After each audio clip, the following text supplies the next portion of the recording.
इंसान की जिंदगी में कभी ना कभी उसे ऐसा मौका जरूर मिलता है जब वो अपने इरादे को, अपनी विल को किसी दूसरे की रजा पर कुर्बान कर देता है, किसी दूसरे की फलाह पर निशावर कर देता है।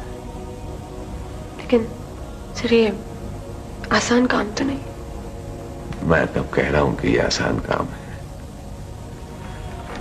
ये तो बहुत ही मुश्किल काम है सलमा। लेकिन इसके बगैर शमा रोशन नहीं होती, आग भड़कती नहीं है।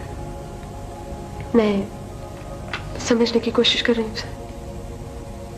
देखो सलमा, आम इंसान की आम जिंदगी में उसका इरादा, तहिया, मर्जी, नियत मुंतशिर हालत में रहते हैं।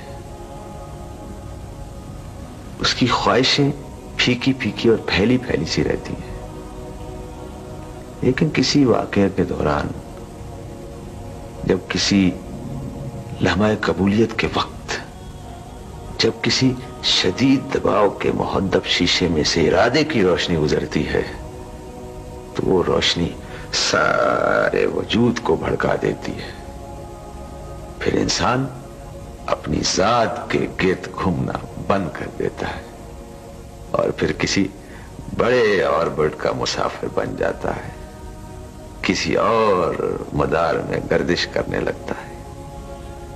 लेकिन सर, अपनी विल को किसी और के सामने सरेंडर करना इतना आसान तो नहीं सर। इस तरह तो आदमी स्लेव बन जाता है और 20वीं सदी में गुलामी का तस्वुर बिल्कुल नाकाबिल कबूल है सर। मैं कब कहता हूं कि आसान है, लेकिन सलमा, कतरे को समंदर बनने के लिए, नदी को दरिया बनने के लिए ये सबक सीखना ही पड़ता है। शिफ्तगी और फरिश्तगी से इश्क में दाखिल होने के लिए इस आग में से गुजरना ही पड़ता है। इनसे ये सारा कुछ इस मॉडर्न अहद में फ्यूटाइल सी बात लगती है सर, कुछ अहमकाना सी, पागलपन की बात। सर, कौन किसी के लिए अपने इख्तियार को छोड़ता है? तुम ठीक कहती हो।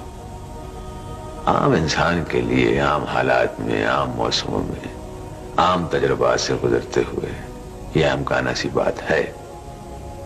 लेकिन कुछ लोग, बिल्कुल गिनती के चंद लोग इस शहर में मौजूद होंगे जो अपने महवर के गिर्द घूमना छोड़ना चाहते हैं, अपनी जात की कोठरी से निकलकर एक बड़े करिश्मे में दाखिल होना चाहते हैं। लेकिन उनके लिए अपनी विल को सरेंडर करना बहुत अहम है। कैसे सर? एक वक्त ऐसा आता है सलमा, हर इंसान की जिंदगी में, जब उसे अल्लाह की रजा पर अपनी मर्जी, अपनी ख्वाहिश, अपना इख्तियार कुर्बान करना पड़ता है। जो पहले ये सबक सीखे हुए होते हैं, उनके लिए मशीयत का हिस्सा बनना आसान हो जाता है। जिन्हें सर झुकाने की मश्क ना आती हो, उनके लिए जिंदगी अजाब बन जाती है।